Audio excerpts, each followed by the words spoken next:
Hello student, welcome to my YouTube channel R N education foundation.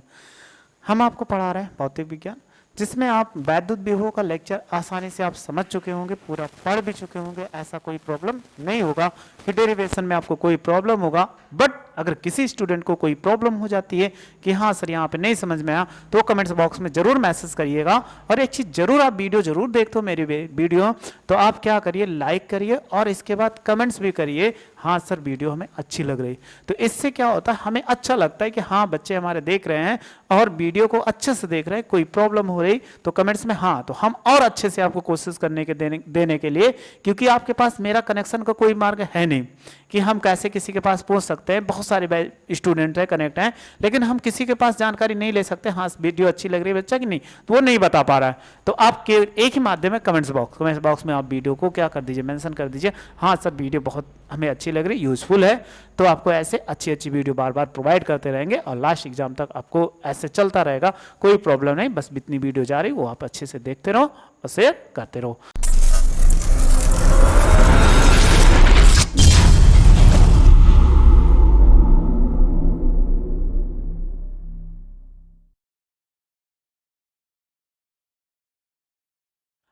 फिर पढ़ते हैं, lecture number 7 है। Lecture number 7 में देखो आपके लिए न्यूमेरिकल्स लाए हैं।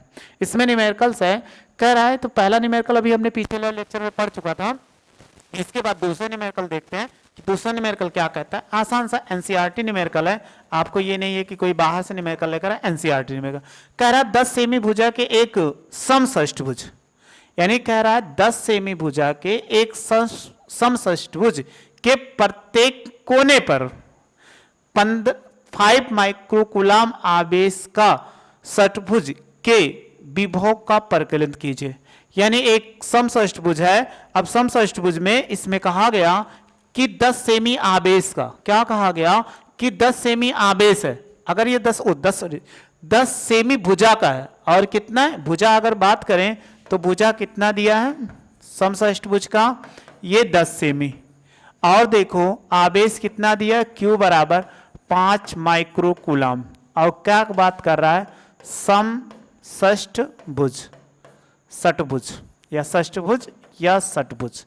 समषष्ठभुज का मतलब आप जानते होंगे, ऐसी चतुर्भुजीय आकृत, चतुर्भुजीय का बहुभुज आप बोल सकते हो। चतुर्भुज में 4 होता है, बहुभुज जिसमें कितनी हो 6 भुजाएं। षट का मतलब क्या होता है 6 भुजाओं से बनी हुई आकृतियों को क्या बोलते हैं, षटभुज बोलते हैं।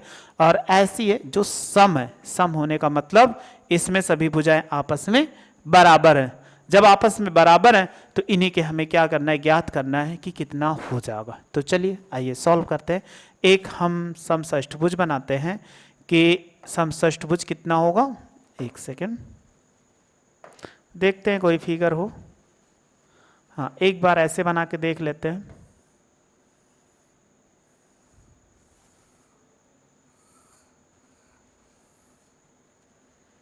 चलिए एक समषष्ठभुज सपोज कर लीजिए ऐसे बन गया।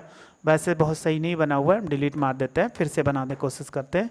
समषष्ठभुज ऐसे बनाते हैं, भुजा बराबर रखते हैं, बट बराबर नहीं हो पा रही तो उससे कोई टेंशन नहीं, ऐसे बन गई एक समषष्ठभुज।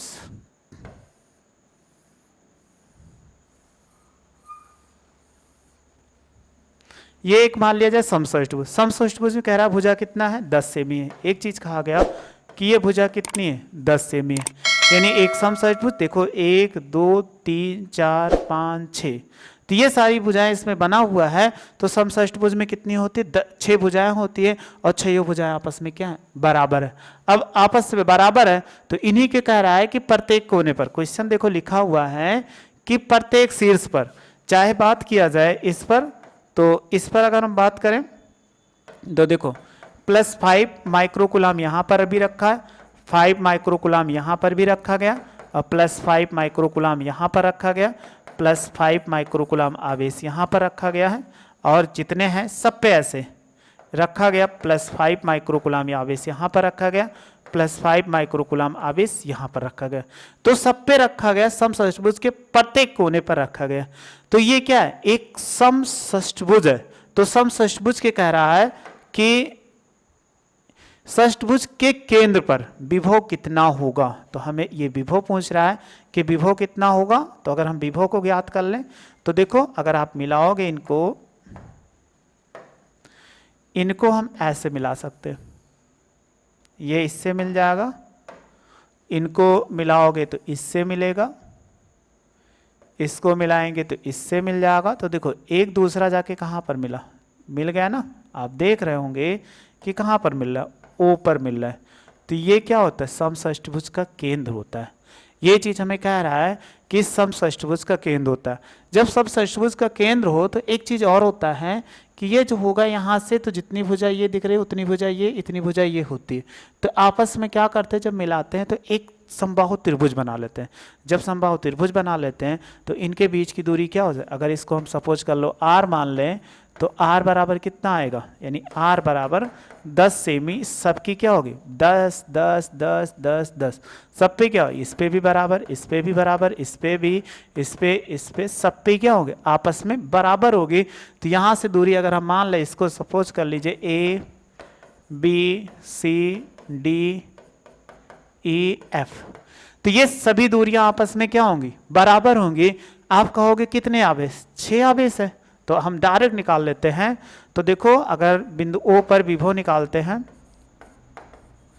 बिंदु O पर विभव इसका क्या है, केंद्र है, तो B बराबर अगर हम कहेंगे 6 क्यों लगा, क्योंकि 6 आवेश आपको दिख रहे होंगे, 1 2 3 4 5 6 आवेश हैं।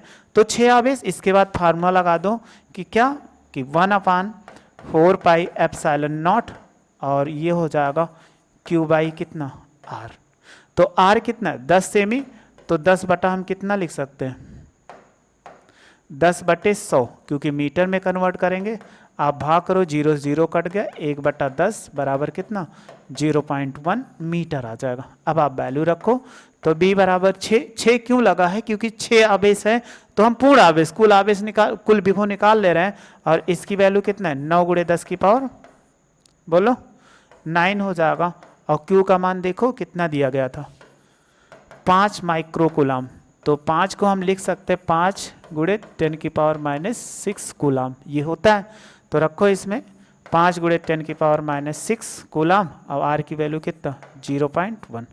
अब आपको गुणा कराना आता ही होगा, नहीं आता तो हम देखो बहुत आसानी से इनको ऐसे लिखो, 6 × 5 और गुणे कितना 9, और बटे 0.1 कर लो बन के। और देखो 10 की पावर 9 और गुणे 10 की पावर -6, 6 पंचे 30, और अगर हम 6 5 से गुणा कराएंगे तो कितना हो जाएगा 30। और अगर 30 को 9 से गुणा करा दो, क्योंकि 9 बचेगा, 9 3 कितना 27, 270 हो जाएगा। अब 270 और बटे कितना 0.1, और देखो 9 में से 6 घटा दो, कितना हो जाएगा 3। दशमलव जब नीचे हटाएंगे तो ऊपर क्या 1 0 बढ़ जाता है। तो ये देखो कितना आ जाएगा, B बराबर 2700 और गुणे 10 की पावर 3। अब दशमलव कहीं नहीं है, तो देखो 2.7 0 0 और 10 की पावर 3 और +3, क्यों, देखो 1 2 3 अंक लेकर आया, जब बाएं तरफ से 3 अंक लेकर आया, यहाँ पर कहीं नहीं, तो बाएं अंक से लाया जाता है लास्ट से, तो 3 अंक बाद लगा हुआ है, इसलिए 3 जुड़ गया। तो हम लिख सकते हैं 2.7 × 10⁻6 वोल्ट। ये इसका क्या हो जाएगा, आंसर हो जाएगा, जो हमने क्या कर आसानी से ज्ञात कर लिया। तो ऐसे किसी को ज्ञात करने को कहा जाए तो आप आसानी से ज्ञात कर सकते हो। देखो स्क्रीनशॉट ले लो,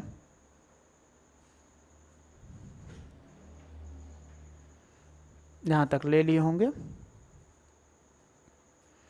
ये भी आप ले लिए होंगे, इतने का स्क्रीनशॉट हो चुका है। अब अगला नेक्स्ट क्वेश्चन देखते हैं क्या है।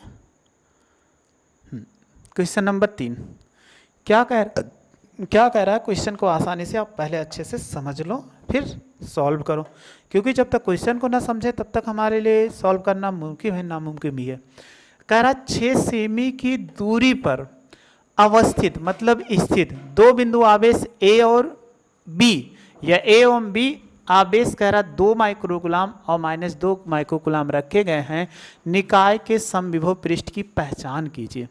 तो कह रहा है इस निकाय के समविभव पृष्ठ की पहचान कीजिए, फिर कह रहा है इस पृष्ठ के प्रत्येक बिंदु पर वैद्युत क्षेत्र की दिशा क्या होगी। तो आप अगर पहचान कर लिए कि पृष्ठ कैसा है, समविभव पृष्ठ है, अगर समविभव पृष्ठ निकल के आ गया तो आप पढ़े थे वैद्युत क्षेत्र की तीव्रता, वैद्युत क्षेत्र की जो दिशा होती है समविभव पृष्ठ पे, पृष्ठ के क्या होती, लंबवत होती। ये तो हम पढ़े थे। तो चलिए, कह रहा है दो आवेश हैं, अगर हम सपोज कर लें एक बिंदु क्या हो जाए, यहाँ पर ए हो, ठीक, और दूसरा बिंदु क्या है, यहाँ पर बी है, ठीक। ये आपको पता चल चुका। 6 सेमी की दूरी पर, 6 सेमी की दूरी पर अवस्थित है। तो इनके बीच की अगर हम दूरी की बात करें तो दूरी कितनी दी गई, कह रहा 6 सेमी, यानी कहा गया ए बी बराबर कितना, 6 सेमी, ठीक। अब 6 सेमी पर अगर हम विभव निकालते हैं इनका, कि इनकी किसी बिंदु पर विभव निकाल लें, ठीक, या मध्य बिंदु पर निकाल लेते हैं। ए बी के मध्य बिंदु, अगर ए बी का मध्य बिंदु क्या होगा, ए बी का मध्य बिंदु ओ है। ओ का मतलब कहीं यहां पर हमने मान लिया ऐसे, ये मध्य बिंदु क्या ओ हो गया। अब अगर बात करोगे तो ओ ए बराबर कितना होगा, अगर हम लिख देते हैं यहां पर, देखो ओ ए बराबर कितना, और बराबर ओ बी, और बराबर ए बी बाई 2 हो जाएगा। तो आप निकालोगे 6/2 बराबर कितना, 3 सेमी, और 3 × 10 की पावर कितना, -2 मीटर हो जाएगा। अगर हम विभव की गणना करते हैं, ओ पर विभव निकालो, ओ पर विभव, अगर आप विभव निकालो तो b बराबर क्या होगा, b1 या चाहे ba प्लस कितना लिख सकते हो, bb हो जाएगा, यही तो होगा। और इस पर दिया गया है Q1 का, सपोज मान लो Q1 बराबर 2 माइक्रो कूलम, और माइक्रो को आप जानते हो, और इस पर दिया गया Q2 बराबर -2 माइक्रो कूलम। तो देखो ba, चाहे कहो हम b1 लिख दें, इसको ऐसे लिख सकते हैं b1 और प्लस क्या हो b2 हो जाए। तो अगर आप वैल्यू रखोगे तो क्या होगा, 1/4 pi epsilon not Q1 by कितना ओ ए होगा, और प्लस 1/4 पाई एप्सिलॉन नॉट और Q2 बाई क्या होगा, ओ बी होगा। अब आप दोनों की वैल्यू पुट करो तो ये कितना हो जाए, 1/4 पाई एप्सिलॉन नॉट, और Q1 का मान 2 × 10 की पावर -6, क्योंकि माइक्रो का मतलब क्या बताए थे, आप पढ़े होंगे, 1 माइक्रो कूलम बराबर कितना होता है, 10 की पावर -6 कूलम। तो देखो यहाँ पर माइक्रो लगा था, माइक्रो नहीं लिखते हैं। और ये कितना, 3 × 10 की पावर कितना है, 2 है, और प्लस 1/4 पाई एप्सिलॉन नॉट, और ये देखो कितना, -2 × 10 की पावर -6, और 3 × 10 की पावर कितना हो जाएगा, -2। अगर आप देखो ध्यान से, गुणा कराओ तो कितना होगा कि 1/4 पाई एप्सिलॉन नॉट, गुणा नहीं कराए, ऐसे लिखो, अभी सब समान दिख रहा है, ये हो जाएगा, और 3 ×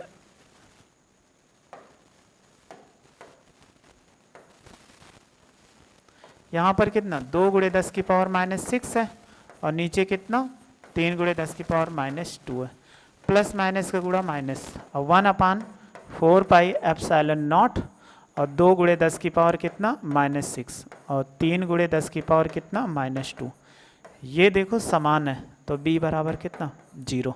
तो एक चीज निकल के आया, अगर हम b पर निकालते हैं तो b पर विभव क्या आ रहा है, 0 आ रहा है। यानी अगर निकाला जाए तो दो बिंदु दिया गया तो विभव कैसे 0 आए, तो आप इस पर कल्पना कर सकते हो कौन सा पृष्ठ हो सकता है। यानी इस पर हम बात करें कि O पर विभव क्या है, मध्य बिंदु पर विभव 0 है। अगर विभव 0 है तो इस पर कैसा पृष्ठ बन सकता है, तो एक ऐसा पृष्ठ बनेगा जिस पर क्या होगा,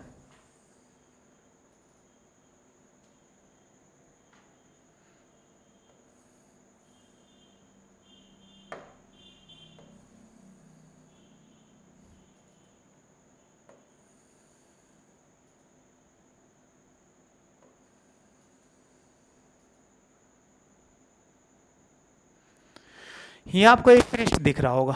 तो अगर आप ये देख रहे हो कि पृष्ठ पर क्या है, अगर इनकी बात किया जाए कि इस पर पृष्ठ पर क्या है, विभव जब निकालते हैं ओ पर, तो इसके इस पृष्ठ पर आ गए। पृष्ठ का मतलब एक आयत हमने बना दिया, तो आयत पर जब विभव निकाला गया तो विभव के देखो प्रत्येक पृष्ठ पर विभव क्या होगा, शून्य आएगा कि नहीं।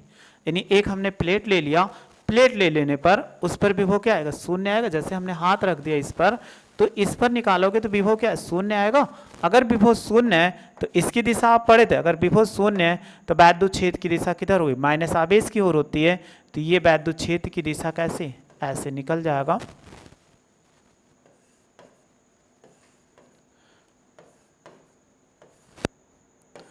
तो आप कहोगे ई की दिशा होगी, तो पता चल गया। यानी एक समविभव पृष्ठ होगा, यानी ओ पर एक ऐसा समविभव पृष्ठ होगा, चाहे जिस पे निकालो कहीं भी बिंदु, यानी यहाँ पर निकालो, यहाँ पर निकालो, किसी पे निकालो तो विभव क्या आएगा, शून्य आएगा। तो हमने बताया था एक ऐसा काल्पनिक पृष्ठ जिस पर स्थित सभी बिंदुओं पर विभव क्या हो, शून्य कहलाता है समविभव पृष्ठ। तो आपका क्या एक आयत जो बनेगा वो समविभव पृष्ठ, जिस पर वैद्युत विभव क्या हो, शून्य हो जाएगा। अब वैद्युत पहला का आंसर हो गया, ये कहलाता ए का आंसर था। अब बी की बात करें तो बी पर क्या, इसके प्रत्येक बिंदु पर वैद्युत क्षेत्र की तीव्रता। तो बताइए प्रत्येक बिंदु पर वैद्युत क्षेत्र की तीव्रता क्या होता है। तो दूसरा अगर हम बात करें कि समविभव पृष्ठ पर वैद्युत क्षेत्र की दिशा सदैव क्या होती है, पृष्ठ के, बोलो, पृष्ठ के लंबवत। आप इसके पहले वाला लेक्चर पढ़े होंगे, इसके पहले के पहले वाला, लंबवत होता है। बस आंसर हो गया, जो हमने आसानी से दे दिया। अब आपको ये समझ में आ चुका होगा, इसमें कोई प्रॉब्लम नहीं रह गई होगी। अब इसका स्क्रीनशॉट ले लो,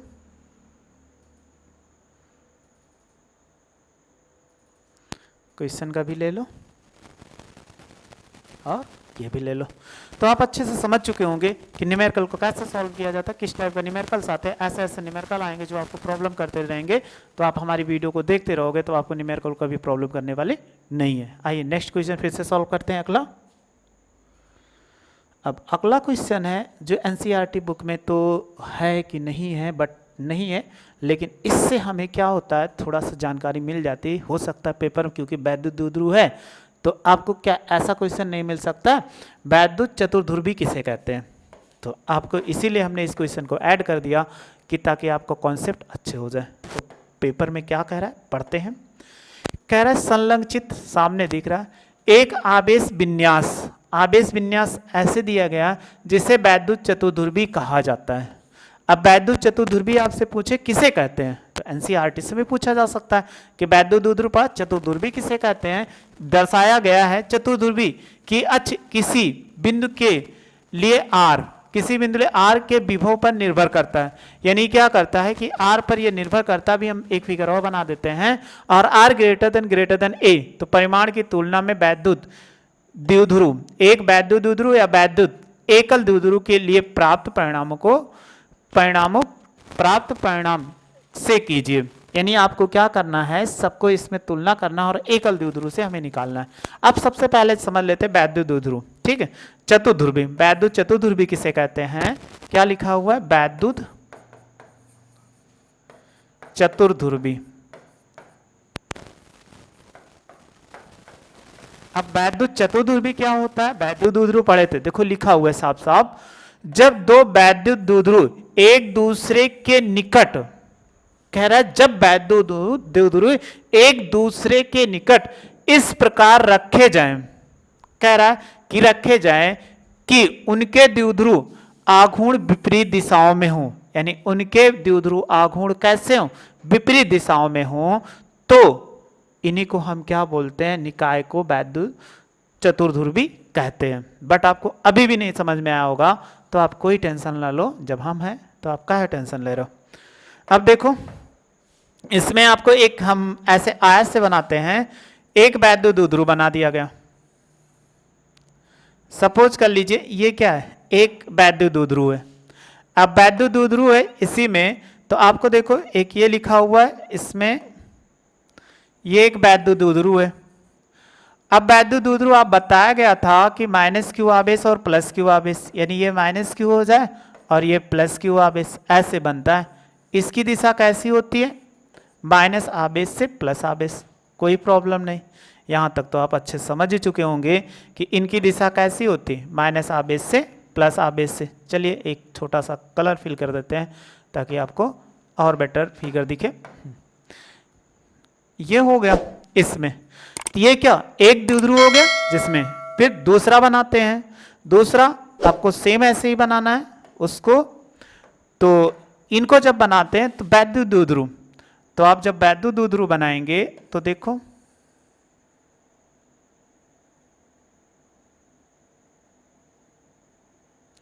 एक हमने क्या किया, वैद्युत द्विध्रुव बनाए।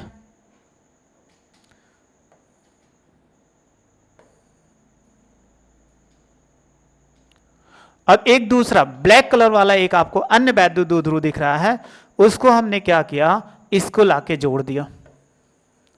जोड़ दिया ना, लेकिन ऐसा जोड़ा कि ये माइनस वाला था और ये भी क्या माइनस क्यू से जुड़ा, और ये क्या था प्लस क्यू था। इसकी दिशा बात करें तो वैद्युत द्विध्रुव आघूर्ण माइनस से प्लस आवेश की ओर होता है, तो आप कहोगे इधर हो जाएगा कि नहीं होगा, बताओ होगा कि नहीं, है होगा। यही तो कहोगे कि इसकी जो दिशा होगी वो इधर होगी कि नहीं, यही तो कहोगे कि इनकी दिशा किधर हो जाएगी, इधर की ओर हो जाएगी। अर्थात माइनस माइनस को जोड़ दो या प्लस प्लस को जोड़ दो। तो यही कहा गया, जब दो वैद्युत एक दूसरे के निकट इस प्रकार रखे जाएं कि द्विध्रुव आघूर्ण कि जो द्विध्रुव आघूर्ण हो वो क्या हो, आघूर्ण विपरीत दिशाओं में हो। तो देखो एक इधर बन रहा है और एक किधर बन रहा है, इस दिशा में बन रहा है। जब इस दिशा में बन रहा है तो आप यही तो कहोगे। तो एक ऐसा निकाय जिसमें वैद्युत एक दूसरे इस प्रकार निकल जाए, रखा जाए, दो वैद्युत इस प्रकार रखा जाए कि वैद्युत द्विध्रुव आघूर्ण की दिशा क्या हो, विपरीत हो। तो इसी निकाय को हम क्या चतुर्ध्रुवी वैद्युत चतुर्ध्रुवी बोलते हैं। तो यह चतुर्ध्रुवी हो गया। अब हमसे क्या कहा गया था, इसी में इनसे कहा गया कि स्थित किसी ले आर विभव पर निर्भर करता है। तो यहां पर देखो दूरी क्या आर है, जिस पर ये क्या निर्भर करता है। इनके बीच की दूरी क्या दी, अभी तक हम 2l लेते थे, लेकिन इसके बीच की दूरी r दिया है। तो हम क्या कर लेंगे, तो ऐसे मान लेते हैं ये भी दूरी कितना हो जाए, ये p है, यानी p कैपिटल होगा। इनसे कितनी दूरी पर है, ये बात करें तो r दूरी। और एक चीज और, इनके बीच की जो लंबाई दी गई है, इनसे इनकी बीच की दूरी लंबाई, ये यहां से यहां तक a दिया गया, आए समझ में। और इनकी बात करें, ये भी सेम वही चीज दिया गया कि लंबाई उतने ही होगा, a होगा। तो अगर सबसे पहले बात करो कि आवेश जो उत्पन्न होता माइनस क्यू आवेश जोड़ोगे तो -2q हो जाएगा। तो एक यहाँ पर प्लस क्यू आवेश, एक प्लस क्यू आवेश a ले ले, और यहाँ पर पॉइंट O हो जाए और ये पॉइंट क्या हो B हो। तो अगर सबसे पहले इस आवेश से हम दूरी निकालते हैं बिंदु P की, तो बिंदु की दूरी निकालोगे R, तो आपको R माइनस A आना पड़ेगा, यही तो कहोगे इस पे। और इसकी दूरी तो कहोगे R ही है, इसलिए हमें कोई टेंशन नहीं। लेकिन इसकी दूरी अगर हम बात करें तो कितनी हो रही है, आप यही कहोगे कि R प्लस A, यानी इसकी दूरी क्या हो गई, यहाँ से यहाँ तक बढ़ गई। ये इतनी दूरी होगी क्योंकि r के प्लस a इसके कारण बढ़ गई। तो बढ़ने के कारण हमें क्या करना है, वैद्युत द्विध्रुव निकालना था, जिनके कारण आप अच्छे से समझ चुके होंगे कि इसमें वैद्युत द्विध्रुव कितना हो जाएगा। अब सबसे पहले अब इनका निकालो कि बिंदु P पर चतुर्ध्रुवी के कारण बिंदु P पर वैद्युत विभव कितना होगा, यही चीज हमें फाइंड करना है। तो आप साफ साफ देख रहे हो, हम डायरेक्ट निकाल लें, क्यों अलग अलग निकालें कि अलग अलग निकालें, तो कि अलग अलग निकाल लें ताकि आपको ज़्यादा समझ में आ जाए। तो एक सेकंड, ये क्या हो गया, देखो अगर हम निकालते हैं कि बिंदु B पर, यानी बिंदु B के कारण, तो आवेश हमारे पास कितना है, प्लस क्यू आवेश। अगर हम ले लेते हैं कि बिंदु B पर प्लस क्यू आवेश के कारण विभव, कारण P पर विभव। अगर आप विभव निकालो तो हम इनको B1 मान लेते हैं। तो आपने फार्मूला पढ़ा था 1/4 पाई एप्सिलॉन नॉट Q/R। तो Q की वैल्यू कितना है, ये है, यहाँ से यहाँ तक दूरी कितना r माइनस ए है, छोड़ दीजिए ऐसे। फिर इसके बाद O पर माइनस क्यू जोड़ोगे तो कितना 2q आवेश के कारण P पर विभव, अगर हम P पर विभव निकालते हैं तब देखो कितना हो जाएगा। अगर आप P पर विभव निकालोगे तो ये क्या निकल के आएगा V2, तो V2 बराबर 1/4 पाई एप्सिलॉन नॉट, आवेश कितना -2q, क्योंकि माइनस आवेश, इनके बीच की दूरी कितना था, यहाँ से भी आपने देखा था कितनी दूरी थी, ये यहाँ से वहाँ तक कितना r है, तो हम r लिख देंगे, बटे कितना हो जाएगा r हो जाएगा। फिर देखो A पर प्लस q आवेश के कारण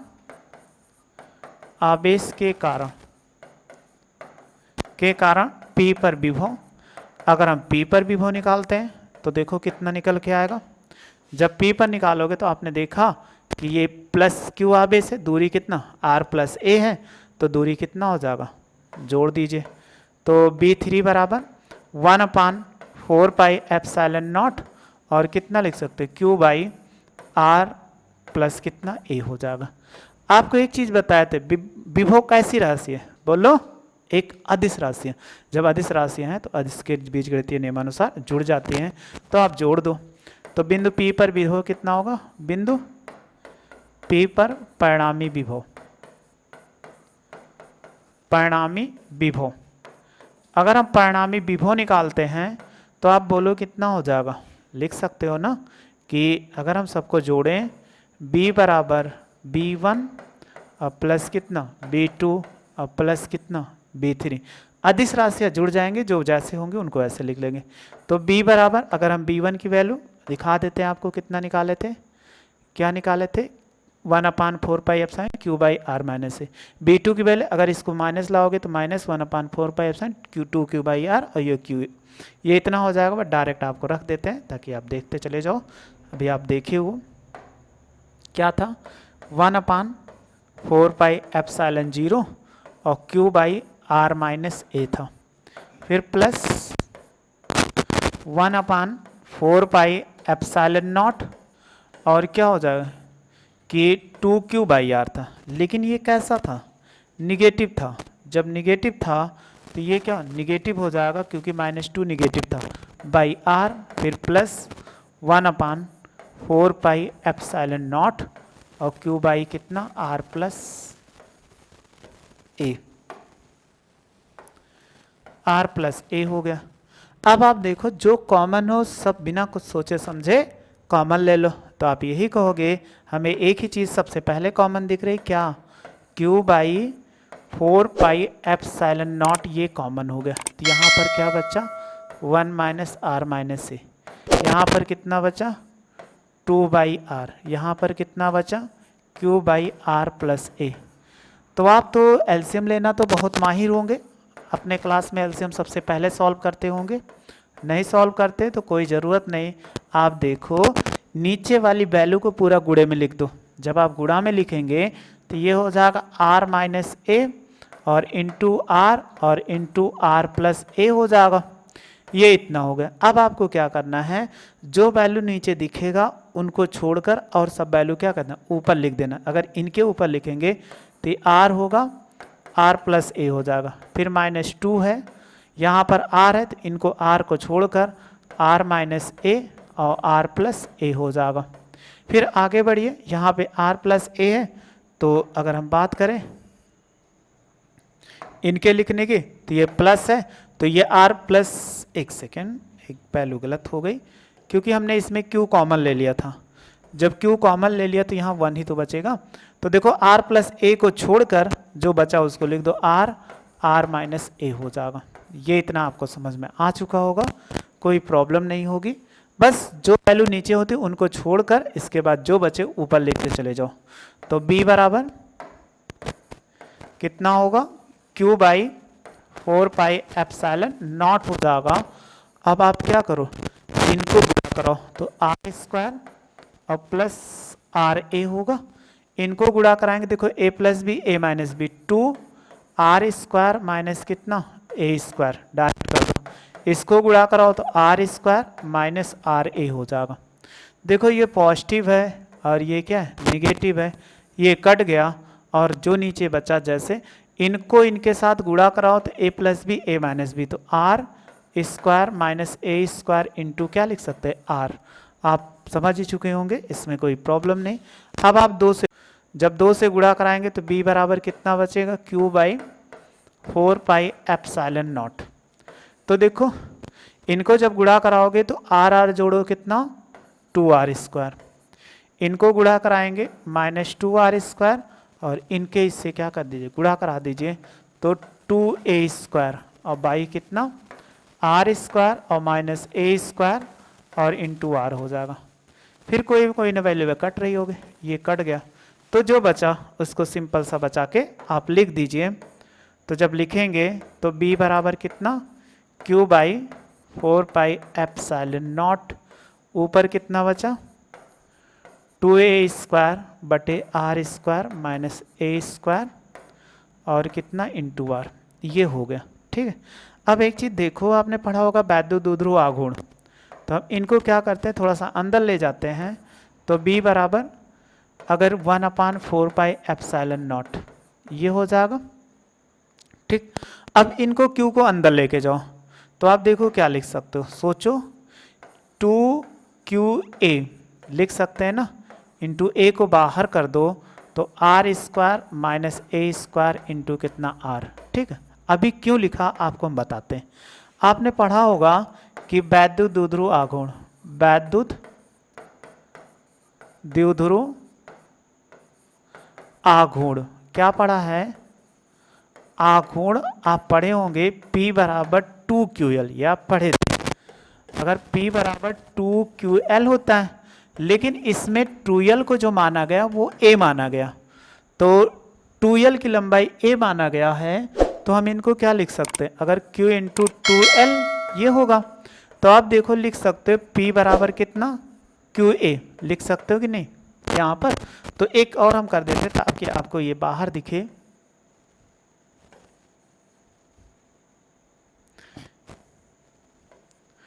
टू बाहर कर दो, QA कर दीजिए इंटू A, क्योंकि यहाँ से 2 था इसको बाहर कर दे, A को अंदर कर दिया, तो हम P बराबर कितना लिख सकते हैं, QA लिख सकते हैं कि नहीं।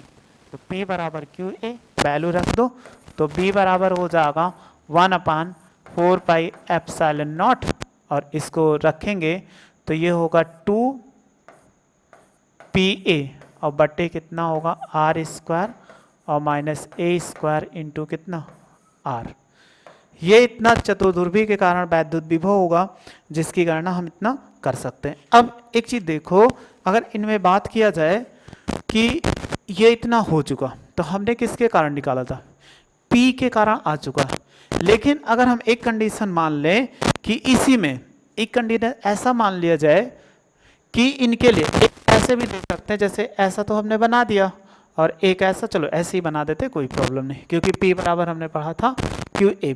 ये इतना आ चुका है, अब इतना आ जाने के कारण इनके वैद्युत द्विध्रुव का, तो वैद्युत द्विध्रुव कितना 2PA, यदि मान लिया जाए क्या हो, यदि क्या मान लें कि इनमें जो आपको दिया गया है कि r² ग्रेटर देन a², यानी आप जानते हो कि क्या होता है r ग्रेटर देन a हो तो क्या होगा r², a की अपेक्षा क्या होगा, r बहुत बड़ा है तो r बड़ा है तो a² को छोड़ देते हैं, a² को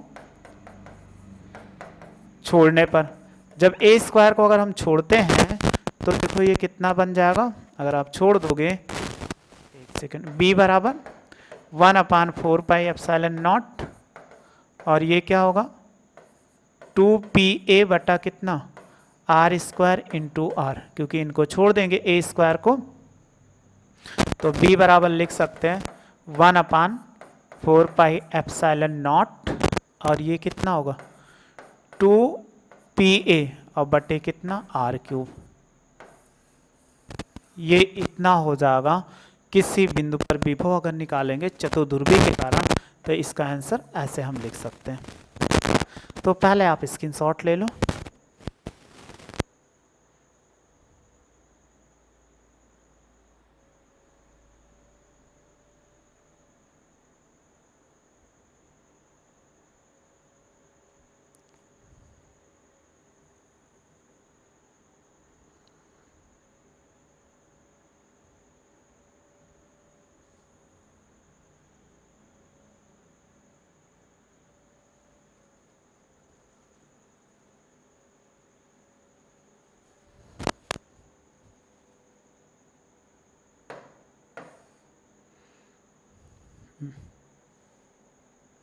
चलिए इतने का स्क्रीनशॉट ले लो आप, इतना आप ले लिए होंगे, ऐसे ले लो पूरा।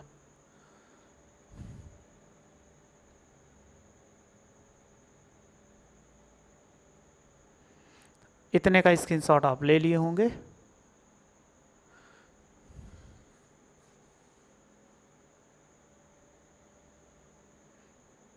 फिर इतने का ले लीजिए।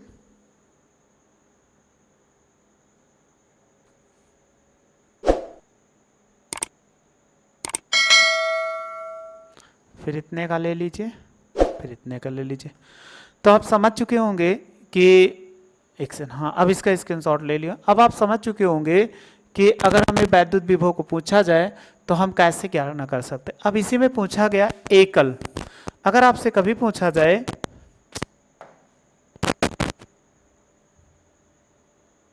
कि ऐसा पूछा जाए निकाय एकल ध्रुव, द्विध्रुव और चतुर्ध्रुवी के कारण विभव पूछा जाए कि निर्भरता क्या होगी, तो आपने कभी पेपर में पढ़ा भी होगा। अगर आपसे पूछा जाए एकल ध्रुव, एकल ध्रुव का मतलब